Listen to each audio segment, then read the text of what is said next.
출애굽기 25장 우리 함께 공부하도록 하겠습니다. 우리 출애굽기 25장의 내용은 이제 성막의 제도에 대해서 이제 하나님께서 모세에게 말씀하시는 그런 내용이죠. 하나님은 이 성막의 제도를 하나님께서 말씀하신 대로 그 모양을 따라서 그대로 만들라고 말씀하십니다. 하나님께서 특별한 이유가 있으시겠죠.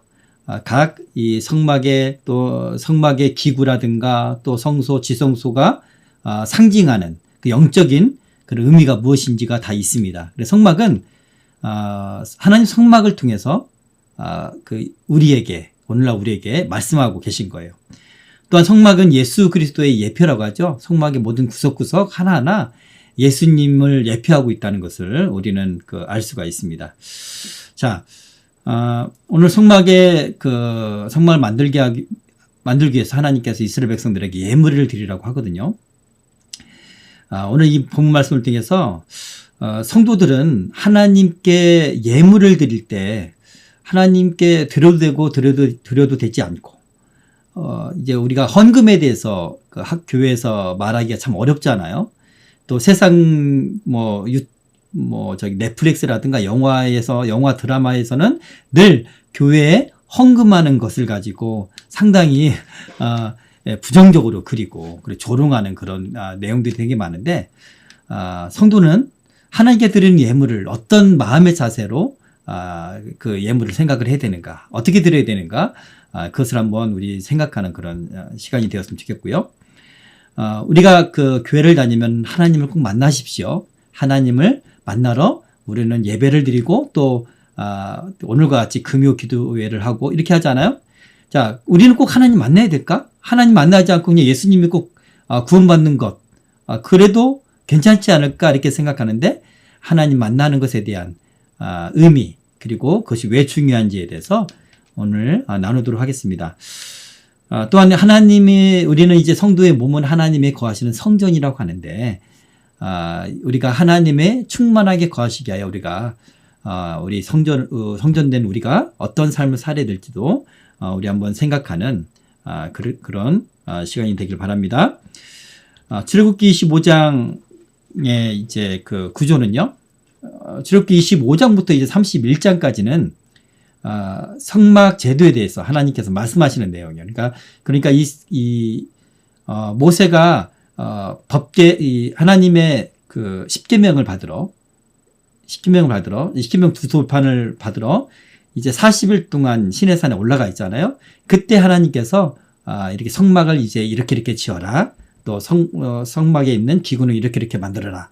이렇게 다 그렇게 말씀하시죠. 그 내용이 25장에서 31장 가지고요. 그리고 이제 32장에 이제 모세가 내려오다가 이스라엘 백성들이 40일 동안 모세가 나타나지 않으니까 우상을 숭배해요. 그렇죠?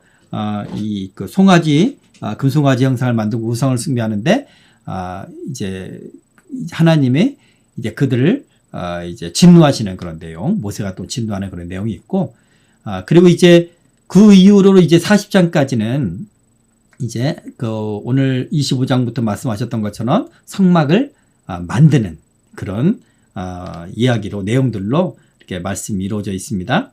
오늘 25장은 특별히 첫 번째 성막을 지키기 위해 하나님이 모세에게 다짐을 해요. 두 가지인데 하나는 예물을 가져오는데 기쁜 마음으로 예물을 가져오라. 그렇게 하나님이 말씀하시고 그리고 두 번째는 하나님이 계시하신 대로 하나님 말씀하신 대로 하나님이 보여주신 대로 아마 환상으로 모세에게 보여주셨겠죠. 그대로 만들어라.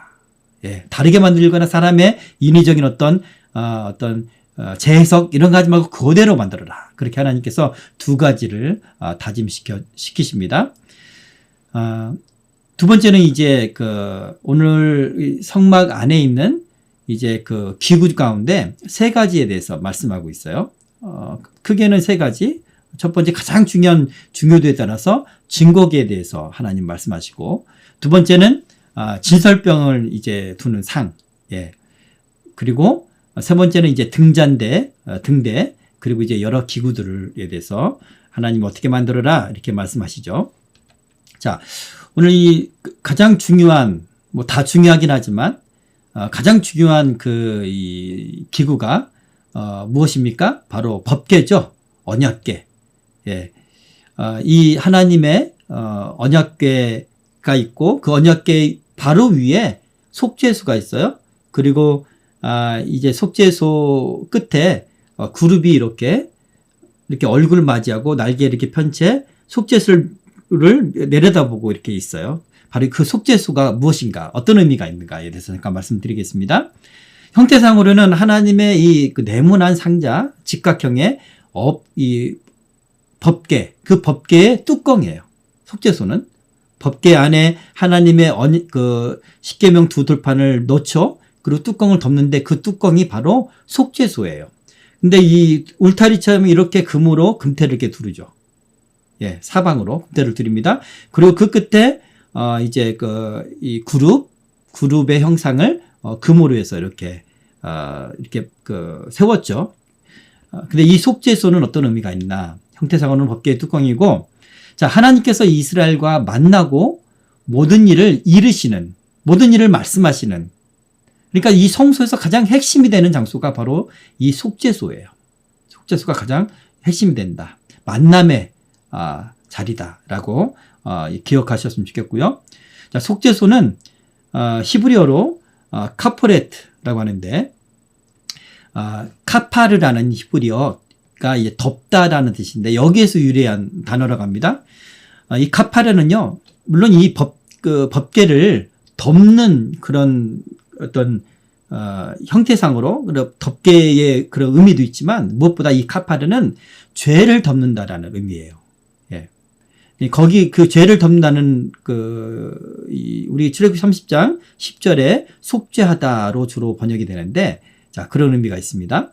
인간의 죄의 문제는요, 하나님의 덮어주심이 있어야만 해결되는 거예요. 예. 짐승의 죄, 그러니까 짐승으로 희생하는 것, 그것 자체로 죄를 사하는 효력이 있는 거 아닙니다. 짐승의 피로 우리를 깨끗하게 하는 게 아니에요.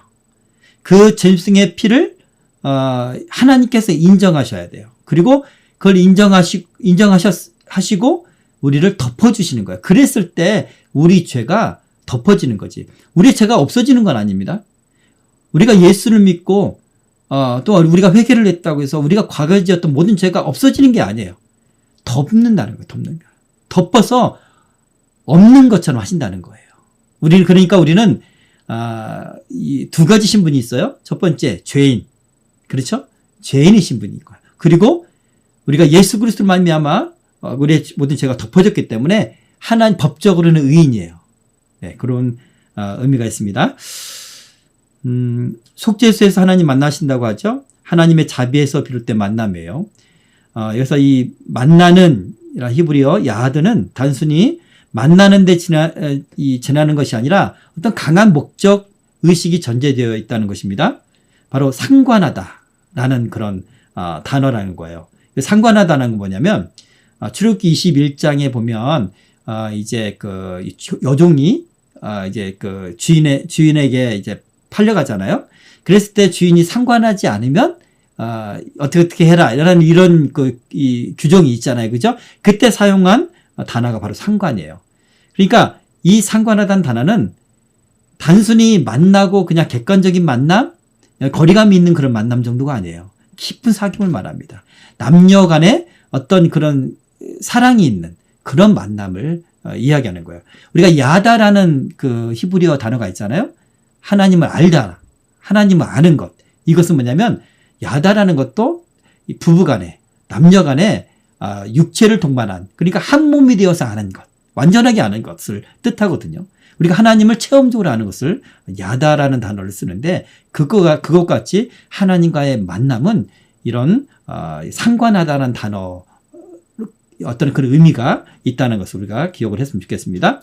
또 의합하다라는 단어도 좀 더 적극적인 의미가 있습니다. 자, 오늘 출애굽기 이제 25장 본문으로 들어가겠습니다. 먼저 1절에서 9절까지 말씀 우리가 한 절씩 보도록 하겠습니다. 1절과 2절. 여호와께서 모세에게 말씀하여 이르시되 이스라엘 자손에게 명령하여 내게 예물을 가져오라 하고 기쁜 마음으로 내는 자가 내게 바치는 모든 것을 너희는 받을지니라. 네. 여기서 이제 그 예물은 문자적인 의미로는 즐거운 마음으로 헌납하는 물건이라고 합니다. 예. 이 예물은 뭐 벌금이나 세금 같은 게 아니에요. 하나님께 드리는 예물이잖아요. 예물. 선물처럼 아주 귀하게 준비를 해서 제물처럼 하나님께 드리는 것이 예물입니다. 그렇죠? 그래서 그 단어의 자체에는 바로 기쁜 마음, 자발적인 심령이 내포가 되어 있는 거예요. 억지로 드리는 예물은 하나님께서 받으시지 않죠. 즐거운 마음으로 드리라 이렇게 말씀하십니다. 예물 드리는 자가 반드시 이런 자세와 이런 마음 자세로 예물을 드려야 돼요. 고린도서 9장 7절에는 이런 말씀이 있습니다. 각각 그 마음에 정한 대로 할 것이요 인색함이나 억지로 하지 말지니 하나님은 즐겨내는 자를 사랑하시느니라. 하나님은 즐겁게 내는 사람을 그렇게 예물을 드리는 사람을 하나님이 사랑하신대요. 왜냐하면 하나님이 돈이 없는 분입니까? 이 세상의 모든 것이 하나님 것이고 하나님은 무에서 유를 창조하시는 하나님이신데 우리의 그 즐거이 내는 그 마음을 기뻐하신다는 거예요. 기뻐하시는 데서 끝나지 않고 고린도서 9장 10절 보면 그런 사람을 사랑하신대요. 이런 말을 하면 세상 사람들은 비웃겠죠. 교회에서는 하나님께 헌금 드려라. 하나님께 예물 드리면 하나님 복을 주시고 하나님 기뻐하시고 하나님 사랑해 주신다. 라고 했을 때 마치 교회가 돈을 갈취하기 위해서 그런 말씀을 전하는 그런 어떤 비판하고 비난하는 그런 세상적인 그런 시각이 있습니다. 이건 하나님 말씀인 거예요. 하나님 말씀. 예? 어떤 좀 진보적인 그런 신학자나 목회자들도 헌금 내는 것들에 대해서 아마 그렇게 말씀하시는 분이 있는데 하나님 말씀이 그렇습니다. 하나님 즐겁게 내라고 해요.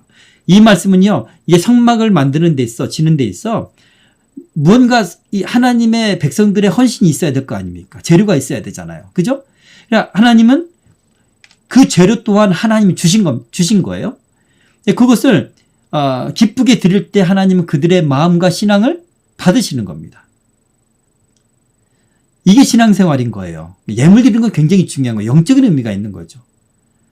그래서 하나님은 그의 마음을 그 사람을 사랑하신다 이렇게 말씀합니다. 그래서 우리가 주님께 헌금 드리는 것, 예물 드리는 것 이것들을 믿음으로 해야 돼요. 어떤 교회 가면 우리가 그 보통의 우리 그 주부에 보면 이렇게 그 예물 헌금 드린 명단이 있잖아요. 11조 드린 사람, 감사예물 드린 사람 쭉쭉 있어요. 그렇게 있습니다. 그러면 이제 항존직들이 다음 주에 이제 이 11조나 이 감사 예물 같은 게 자기 이름이 안 올라오면 안 되잖아요. 그렇죠? 그러니까 그것 때문이라도 더 내는 사람들이 있어요.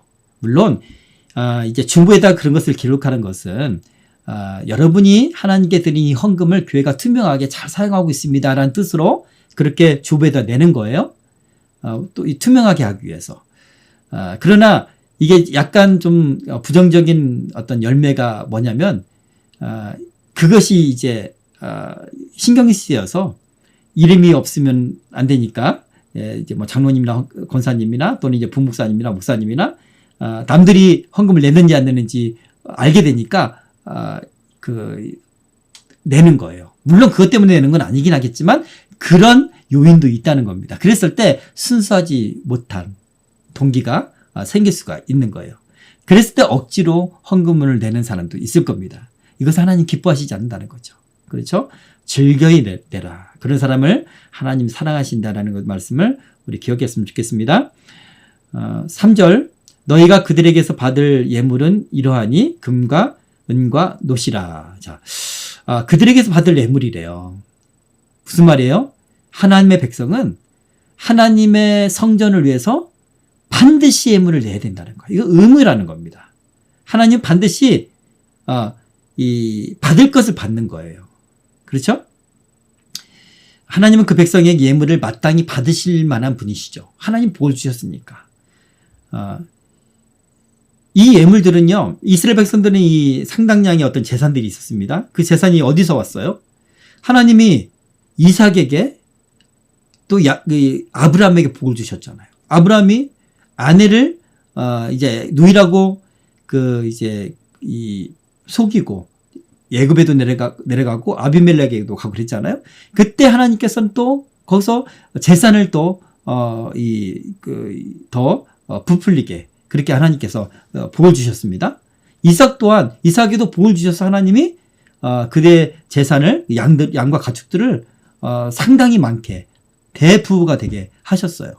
우물을 빼앗기면 파는 곳마다 우물이 나오도록 하나님께 복을 주셨습니다. 하나님으로부터 온 거예요. 야곱 또한 하나님께서 복을 주셨잖아요. 아무것도 없어요. 삼촌에게서 모든 걸 다 빼앗기고 삼촌이 또 월급조차도 자꾸 바꾸고 그랬던 상황에서 하나님은 복을 주셔서 그의 얼룩무늬, 검은색 이런 아롱진 것 이런 어떤 그 가축들을 많게 하신 거예요. 이 조상들의 재산을 그대로 물려받았습니다. 두 번째는 출애굽할 때 하나님께서 말씀하시죠.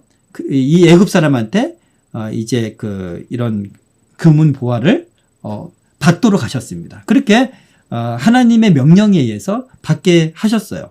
하나님께서 애굽에게서 내리신 심판 그리고 하나님의 살아계심을 애굽 사람도 보았고 그로 말미암아서 이스라엘 백성들에게 마땅히 줘야 될 그런 이제 재물들을 주게 되었죠. 그리고 세 번째는 아말렉과 전투에서 하나님이 승리케 하셨죠. 그죠? 손을 들었을 때 하나님이 이기게 하셨잖아요. 그랬을 때 취한 전리품들이 있습니다. 자, 이스라엘 백성들이 갖고 있는 모든 것들은 무엇입니까? 하나님이 주신 거예요. 하나님이 주신 것.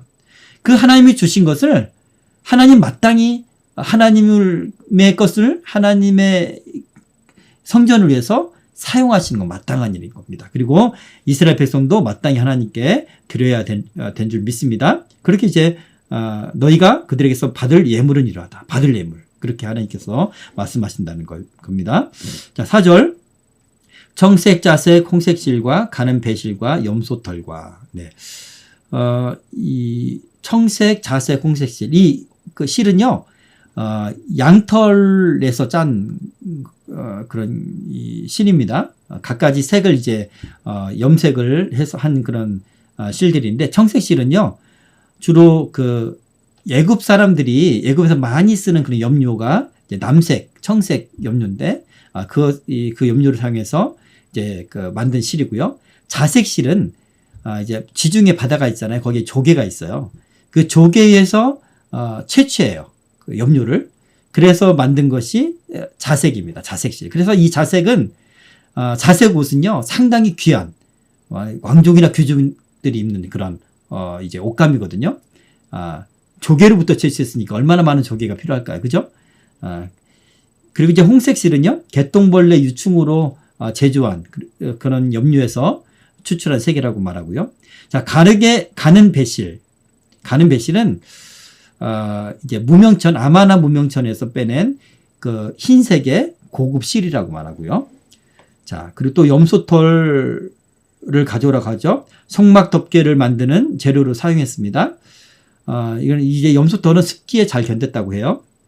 이것을 이제 손재간이 좋은 뛰어난 그런 여인들이 이 천막을 만들었다고 합니다. 자, 5절. 그 다음에 가져올 것이 무엇입니까? 자, 청색과 자색과 홍색실과 가르게 뺀 배실과 이런 것들은 무엇 하는 데 썼을까요? 예, 휘장이나 그리고 이제 이 덮개를 만드는데 그렇게 사용했겠죠. 자, 5절. 붉은 물들인 순양의 가죽과 해달의 가죽과 조각목과 붉게 염색한 양가죽을 말하는데 이것은 출애굽할 때 이스라엘 백성들이 애굽에서 가져온 것일 거라고 생각을 하고요. 자, 여기서 해달의 가죽. 해달의 가죽은 아무래도 바다에 있는 그런 짐승의 가죽이니까 방수가 되겠죠. 이제 그러니까 이 성막 덮개에 쓰는 그런 재료고요.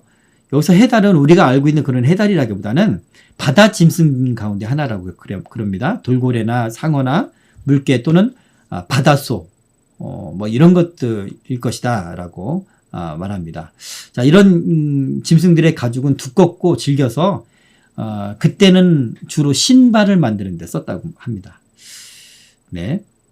그리고 이건 너무나 귀했대요. 그래서 금은보화처럼 상당히 귀한 것이 바로 이 해달의 가죽이다. 자, 또 조각목을 가져오라고 말합니다. 이 조각목은 뭐냐면 우리 그 아카시아 나무 알죠? 아카시아 나무. 아카시아 나무는 특색이 뭐냐면 상당히 단단해요. 상당히 단단하고 가벼워요. 그래서 잘 부러지지도 않고 옛날에 고등학교 때 선생님한테 이 아카시아 나무로 이 가지로 몽둥이로 만들어가지고 선생님 때렸을 때 무지하게 아파요. 선생님은 힘들이지 않고 때리는데 자 그렇게 단단하고 근데 이 아카시아 나무 일종이라고 말합니다. 이 조각목은 자 가볍고 재질이 단단한 유일한 나무라고 하고요. 히브리어 언어로는 시딤 나무다. 그래서 조각목을 시딤 나무다라고도 사용합니다. 자 6절 등유와 관유에 드는 향유와 분향할 향을 만들 향품과 이것도 가져오라고 말합니다. 자, 등유는 감람열매, 그러니까 올리브죠. 올리브 열매에서 추출한 기름이 등유예요. 올리브 기름입니다. 이걸로는 보통 주로 성소의 등불을 밝혔어요. 예, 등대에 등잔이 있잖아요. 거기 등불을 밝히는데 사용을 했습니다. 그리고 관유는 뭐냐면 관유는 섞은 그런 기름이에요. 몰약과 창포와 육개와 계피 등에다가 향품을 섞어서 만들었습니다. 그래서 이렇게 처음에 이제 제사장을 이제 임명하고 막 그럴 때 있잖아요. 그때 처음에 이 성막 안에 있는 모든 성소의 기구들에게 이 관유를 발랐죠. 그래서 이제 성별을 한 내용을 여러분이 이제 알고 있을 것입니다. 그렇게 성수의 기구나 또 제사장에게도 관유를 부었죠. 그때 사용하는 것이 관유다. 자, 그리고 또 분향할 향을 만들어라. 여기서 이 향은 뭡니까? 성소와 지성소 가로막고 있는 휘장, 그쪽에 있는 성소편에 있는 분향단이 있잖아요. 거기에 향을 이렇게 피워야 됩니다. 그 향품을 만들라고 말씀하시죠. 이제 대제사장이 아침과 저녁에 분향을 하거든요. 그때 이렇게 향을 살라버립니다. 그죠? 자, 이거는 이제 소합향과 나감향, 풍자향, 유향을 같은 비율로 섞어서 만들었대요. 네. 자, 이 모든 내용들은 블로그에 자료를 올려놨으니까 여러분 나중에 공부하실 때 사용했으면 좋겠습니다.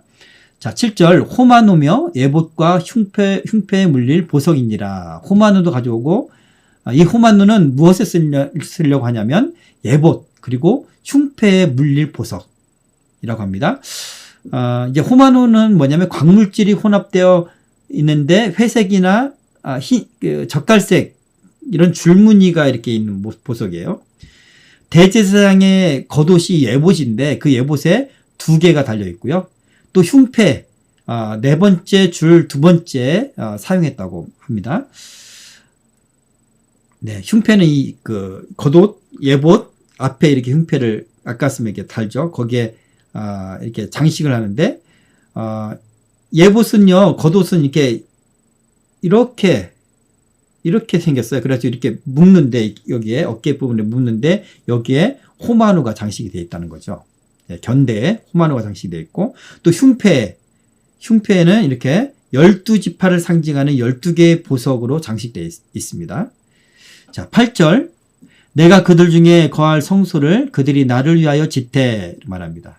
자, 이 말씀이 정말 중요합니다. 내가 그들 중에 거할 성소다. 하나님 말씀하셔요.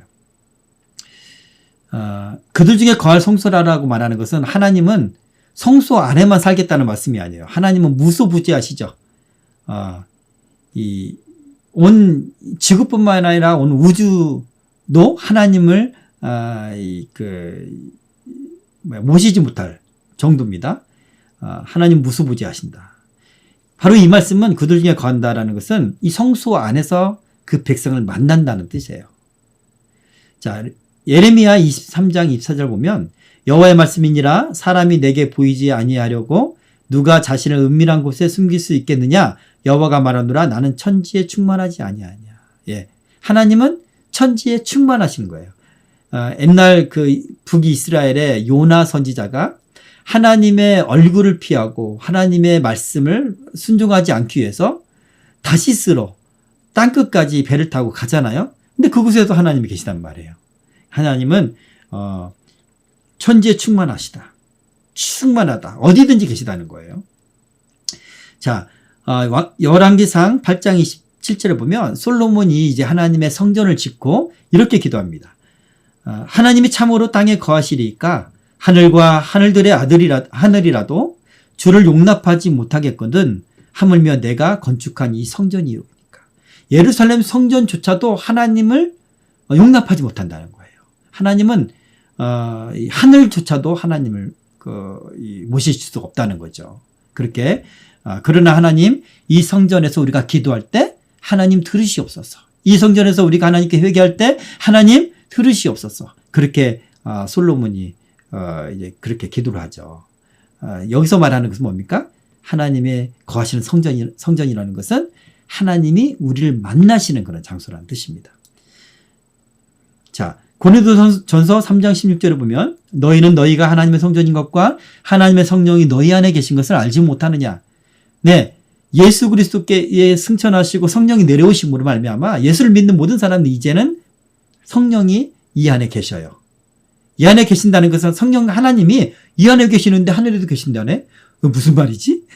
하나님은 어디든지 계시죠. 그러나 성전으로서 하나님 우리를 만나시기 위해서 우리 안에 오신다는 거예요. 그런 의미로 우리 몸이 하나님의 성전이다. 이 말씀을 기억했으면 좋겠습니다. 하나님이 이스라엘 백성들에게 먼저 모세가 십계명을 받으러 지금 올라가 있기 이전 말씀은 뭐였습니까? 율법에 대해서 말씀하셨죠. 계명에 대해서 말씀하셨어요. 그리고 나서 이제 이 25장부터 더 이제 40장에 가까이 이 성막을 만드는 법, 그리고 성막 실제를 만드는 그 이야기로 가득 차 있어요. 하나님 말씀과 성막, 성전, 이 두 가지가 신의 산에서 하나님께서 이스라엘 백성들에게 행하셨던 그런 일들입니다. 하나님 말씀과 또 하나님이 거하셔서 하나님이 만나는 것, 영으로 이스라엘 백성들 가운데 거하는 것. 그것이 하나님이 이스라엘 백성을 부르신 목적이다. 성막을 만드신 목적은 하나님이 우리 안에 거하시기 위해서, 우리 가운데 거하시기 위해서, 우리를 만나시기 위해서 하나님이 성막을 만들어 나가시는 거예요. 이스라엘 백성들이 광야에 헤맬 때도 하나님은 그들과 함께 그렇게 다니셨다는 것을 우리가 잘 알 수가 있습니다. 자, 9절. 물은 내가 내게 보이는 모양대로 장막을 짓고 기구들도 그 모양을 따라 지을지니라. 네. 내가 내게 보이는 모양대로라고 하는 것은 하나님 모세에게 환상을 보여주셨을 것이다. 어떤 성막의 모형이나 그림을 이렇게 보여주실 것이라고 생각을 하고요. 이 말씀 자체가 성막은 사람의 아이디어나 사람의 어떤 그 창작물이 아니라는 거죠. 하나님께로부터 온 거예요. 모든 제도나 모든 치수나 그죠? 모든 재료 이런 것들 다 하나님의 설계하신 분이 바로 하나님이시다. 그리고 만든 사람도 하나님께서 부살렐과 오홀리아바에게 성령 충만하게 하셔서 만드셨어요. 하나님께서 성막을 만드셨다. 네. 자, 그 모양을 따라 지을지니라. 하나님의 의도에 따라 정확하게 만드셨다는 거고요. 자, 예수님이 오시기 전에 이 성막 제도가 부분적으로 성막의 모든 부분들이 예수님 사건의 부분을 정확하게 예표하고 있다는 것을 이 성막을 공부하면 잘 알 수가 있어요. 자, 오늘은 자세하게 다루지 못하는데 따로 이렇게 성막에 대해서 공부하는 시간이 있었으면 좋겠습니다. 자, 10절부터 22절은 이제 성막을 성막 안에 있는 기구를 만드는 방법에 대해서 이렇게 말씀하십니다. 10절 읽겠습니다. 그들은 조각목으로 궤를 짜되 길이는 2규빗 반, 너비는 1규빗 반, 높이는 1규빗 반이 되게 하고. 자, 여기서 궤라는 것은 법궤를 말하는 겁니다. 높이와 그리고 이 폭은 똑같아요. 1규빗. 1규빗이라면 이 팔꿈치에서 가운데 손가락 끝까지가 1규빗이에요. 예. 1규빗 반이니까 약 45cm 정도. 45cm면 그렇게 크지 않죠. 법궤가, 그죠? 예. 그리고 높이가 그렇고 또 폭도 그렇습니다. 장은 네. 2규빗 반이라고 하니까 약 1m 35 정도. 그렇게 됩니다. 그렇죠? 그러니까 초등학생 아이의 이 초등학교 한 4, 5학년? 예, 그 정도 아이의 길이 정도 되겠네요. 자, 조각목으로 만들라고 말씀하셨죠? 법궤는.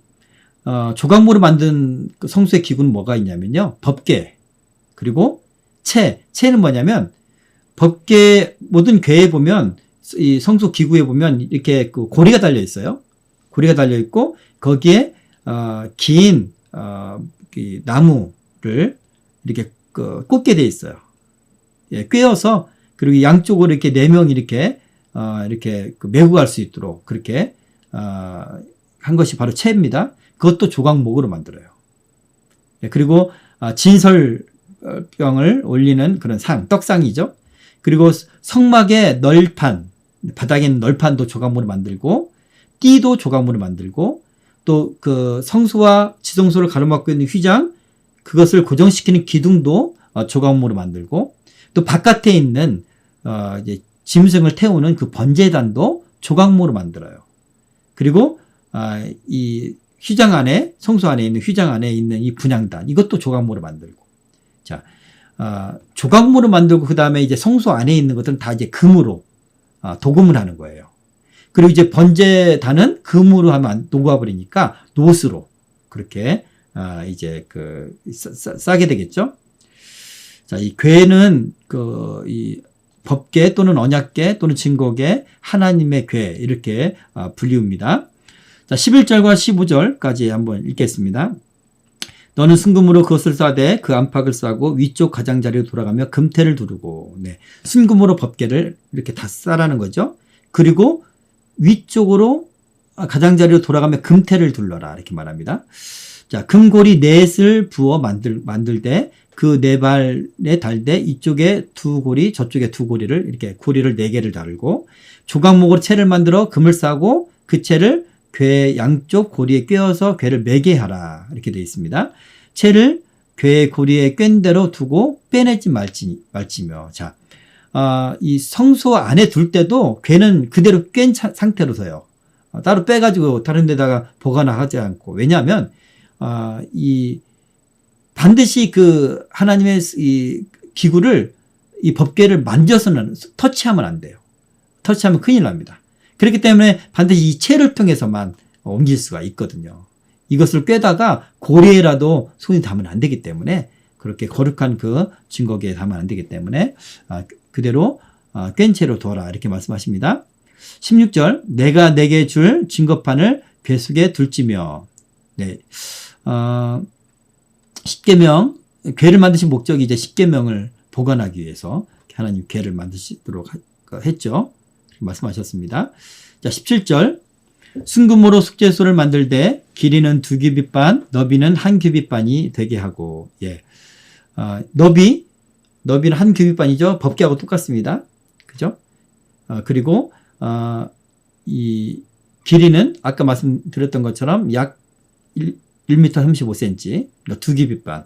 그렇게 속죄소를 만듭니다. 법궤 위에다가 이렇게 속죄소를 이렇게 뚜껑을 만드는 거예요.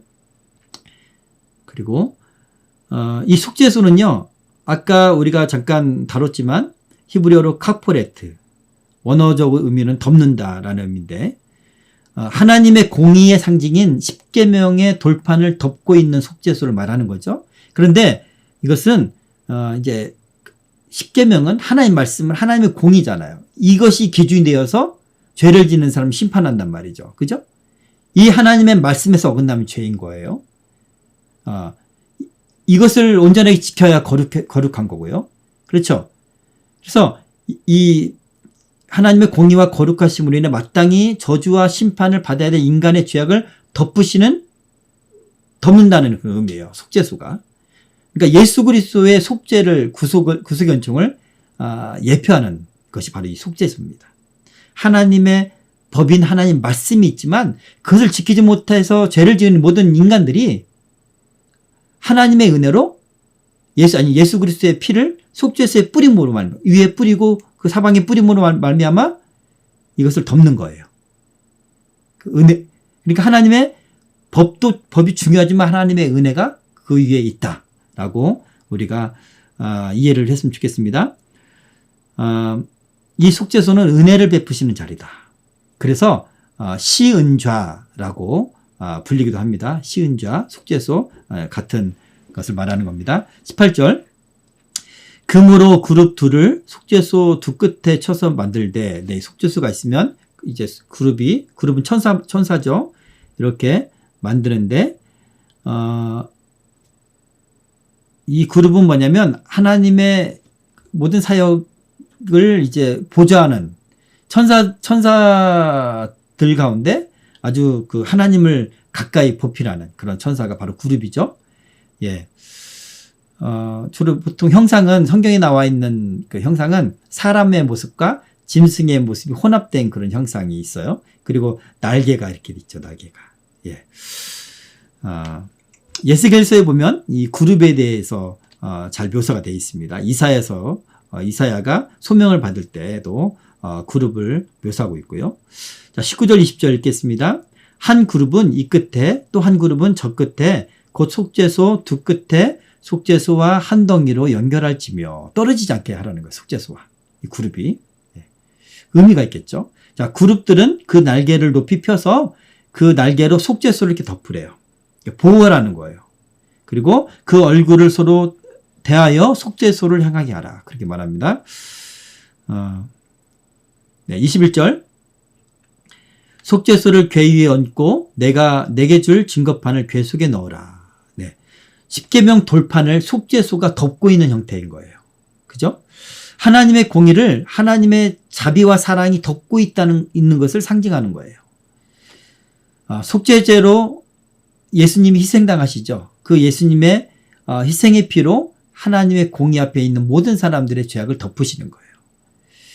자, 레위기서 16장 15절에 보면 또 백성을 위한 속죄제 염소를 잡아 그 피를 가지고 휘장 안에 들어가서 그 송아지 피로 행함같이 그 피로 행하여 속죄소 위와 속죄소 앞에 뿌릴지니라. 속죄제. 예. 죄를 속하기 위해서는 그 속죄소 안에 속죄소 위에와 앞에다 이렇게 뿌리라고 이렇게 말씀하시죠. 바로 이거는 예수 그리스도를 상징한다. 자, 22절. 거기서 내가 너와 만나고 속죄소 위 곧 증거궤 위에 있는 두 그룹 사이에서 내가 이스라엘 자손을 위하여 내게 명령할 모든 일을 내게 이르리라. 이 22절은 별 5개. 꼭 기억하시고 꼭 암송하세요. 암송 구절은 아니지만 아주 중요한 그런 구절이에요. 하나님께서 이스라엘 백성들을 부르신 목적이 이곳에 여기에 있어요. 하나님께서 성막을 만들라고 하신 목적이 바로 여기에 있어요. 성막의 가장 중요한 핵심이 되는 아주 그곳이 바로 속죄소인 거죠. 여기서 무엇을 하시기 위해서 하나님이 속죄소를 만들려고 했냐? 우리의 죄를 용서하시고 거기서 우리를 만나시기 위해서. 만나셔서 무엇을 하시려고 하느냐? 만나셔서 첫 번째 우리가 교제하시기 위하여. 두 번째 우리가 행할 것을 어떻게 행해야 될지를 말씀하시기 위해서. 하나님의 인도를 받게 하기 위해서. 속죄소에서 하나님 만나기 위해서 만나신다는 거죠. 그래서 크리스천의 삶은요. 우리가 두 가지를 다 잘해야 돼요. 첫 번째 크게 세 가지로 따지자면 첫 번째 하나님 말씀을 율법의 말씀을 지켜야겠죠. 거룩한 삶을 살기 위해서 경건한 삶을 살기 위해서 하나님 말씀을 지켜야 됩니다. 그러나 우리가 죄를 지지 않을 수 없잖아요. 이미 죄인인 거죠. 그렇기 때문에 우리한테는 구원에 대한 믿음이 있어요. 예수 그리스도에 대한 믿음이 있어야 돼요. 예. 이 죄를 심판을 덮는 그 은혜에 대한 믿음이 있어야 됩니다. 이 두 가지가 중요하고요. 또 세 번째 무엇이냐면 궁극적인 목적, 하나님의 궁극적 목표, 바로 하나님을 만나야 돼요. 우리가. 예. 우리 신앙생활에 하나님 만나는 것은 그래서 정말 중요한 거예요. 예수를 믿는 것, 말씀을 지키면서 행하는 것, 그리고 하나님을 만나는 것. 이것은 성령을 체험하고 만나고 기도를 하나님 만나고 하나님의 음성 듣고 또 하나님의 뜻에 따라 사는 것. 이것이 우리의 신앙생활에 정말 중요합니다. 그래서 어떤 사람들은 그렇게 말해요. 우리가 말씀대로 살고 우리가 예수 믿고 천국 가면 그만이지. 꼭 그렇게 기도하고 그렇게 성령을 체험하고 그렇게 하나님의 음성을 들으려고 노력을 해야 돼? 이것이 하나님의 목적이라니까요. 우리를 만나시고 교제하기 위한 그리고 우리 삶을 하나님이 주도하시고 인도하시고 하나님이 그때그때 지시하시고 이루시는 대로 우리가 살게 하기 위해서 하나님이 이스라엘 백성을 만나시기 위해서 바로 속죄소를 만들게 하셨다. 이것을 꼭 기억하시고 우리의 신앙생활에서 하나님 만나는 것이 얼마나 중요한가 우리 한번 기억했으면 좋겠습니다. 자, 23절에서 30절 진설병을 두는 떡상입니다. 떡상에 대해서 말씀을 드리겠습니다. 제가 23절에서 30절까지 다 읽고 한 번에 말씀드릴게요. 너는 조각목으로 상을 만들되 길이는 2규빗, 너비는 1규빗, 높이는 1규빗 반이 되게 하고 순금으로 싸고 주위에 금태를 두르고 그 주위에 손바닥 넓이만한 턱을 만들고 그 턱 주위에 금으로 태를 만들고 그것을 위하여 금고리 넷을 만들어 그 네 발 위 네 모퉁이에 달되 턱 곁에 붙이라. 이는 상을 멜 채를 꿰을 것이며 또 조각목으로 그 채를 만들고 금으로 쌓아 상을 이것으로 맬 것이니라. 너는 대적과 숟가락과 병과 붓는 잔을 만들 때 순금으로 만들며 상 위에 진설병을 두어 항상 내 앞에 있게 할지니라. 네. 재료는 똑같습니다. 법궤하고 그죠? 틀은 조각목으로 만들고 금으로 다 쌉니다. 그죠? 그리고 고리도 네고리를 만들고 채를 꿰라 이렇게 말씀하시고요. 사이즈는 다릅니다. 길이가 2규빗이죠. 그러니까 법궤보다는 좀 작아요. 법궤는 길이가 2규빗 반인데 너비는 1규빗이에요. 그죠? 법궤보다 좀 작습니다. 법궤는 1규빗 반이었고 높이는 1규빗 반이에요. 법궤 높이하고 똑같은 거예요. 그죠? 그렇게 하라고 했고 순금으로 이렇게 금태를 둘러라. 그리고 이렇게 턱을 만들라 이렇게 말씀하시고 이렇게 떡을 이 떡상 위에다가 떡을 6개씩 이렇게 쌓았다고 그래요. 12개를. 이스라엘의 12지파를 상징하는 거죠. 그리고 여기 이제 대접과 숟가락과 병과 붓는 잔을 이렇게 만들려고 합니다. 대접은 진설병을 담아서 나를 때 쓰는 것, 또 보관할 때 쓰는 그릇을 바로 이제 대접이라고 하고요. 숟가락은 분양하는 데 사용되는 접시라고 해요. 병은 유향을 보관하는 그릇. 그 다음에 붓는 잔. 이것은 우리가 전제는 이제 그 포도주를 이렇게 부어서 하는 게 제사를 드릴 때 그것을 전제라고 하잖아요. 그때 사용했던 그릇이 바로 붓는 잔이다. 자, 진설병은 아까 말씀드렸던 것처럼 안식일 날에 새로운 떡을 이렇게 진설합니다. 그리고 일주일 지나서 이제 그 지난 떡은 가지고 나오죠. 그리고 제사장만 그 떡을 먹을 수가 있습니다. 자, 이 진설병이 어떤 의미가 있는가? 그 네 가지로 제가 말씀을 드릴게요. 땅을 하나님이 축복하셔서 일용할 양식을 하나님 주시잖아요. 그것에 대한 이제 믿음과 감사. 그런 의미로 진설병을 하나님께 진설을 하고요. 하나님이 떡을 드실 필요는 없잖아요. 그죠? 자, 우리의 신앙 고백으로 드리는 거예요. 두 번째, 하나님과 이스라엘 백성이 함께 먹는다는 친교의 표시입니다. 우리가 속죄제를 드리고 화목제를 드리면 어떻게 합니까? 화목제를 드리고 나서 남쪽 뜰에서 이제 그 제물에 허락된 것을 먹잖아요. 이게 하나님과 화평케 되고 친교를 한다는 그런 의미가 있거든요.